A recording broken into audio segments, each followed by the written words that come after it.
আমাদের ফলাফল কিভাবে দেখছি সেটা তো আর দেখার বিষয় না। এখানে আমাদের কিছু আপত্তির জায়গা আছে, এখানে সিস্টেমেটিক কিছু প্রবলেমের জায়গা আছে। এক নম্বর জায়গা হলো যে এখানে আমাদের যে ব্যালট আমার আসনের, সেই ব্যালটটার মধ্যে আমরা প্রার্থী ছিলাম 9 জন মোট। তো 9 জনকে 2 সারিতে সাজানো হয়েছে, ওখানে সেট আপ যেটা দেওয়া হয়েছে।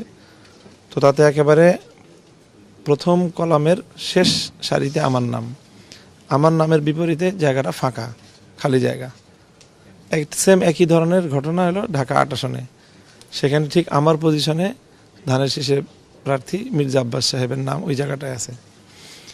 তো সেখানে আমাদের সামনের ঘরটা ফাঁকা থাকার কারণে অনেক ভোটার ভুলক্রমে হা না ভোটের মতোই সামনের জায়গায় সিল দিয়ে দিয়েছে। তো সেই একই ঘটনা আমার ক্ষেত্রেও ঘটেছে, মির্জা আব্বাস সাহেবের ক্ষেত্রেও ঘটেছে। তো কিন্তু ওই বিষয়টা মির্জা আব্বাস সাহেবের ওই ব্যালটগুলো এটা বৈধ বলে গণ্য হয়েছে এবং সেটা গণনার মধ্যে আসছে ধানের শীষের। কিন্তু সেম কেস সেটা আমার ওখানে বাতিল বলে গণ্য হয়েছে আমার আসনে।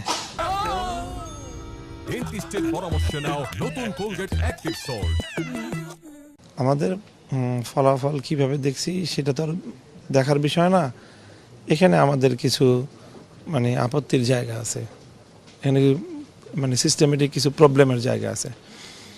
এক নম্বর জায়গা হলো যে এখানে আমাদের যে ব্যালট আমার আসনের, সেই ব্যালটটার মধ্যে আমরা প্রার্থী ছিলাম 9 জন মোট।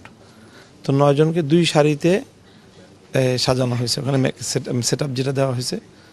তো তাতে একেবারে প্রথম কলামের শেষ সারিতে আমার নামের বিপরীতে জায়গাটা ফাঁকা, খালি জায়গা।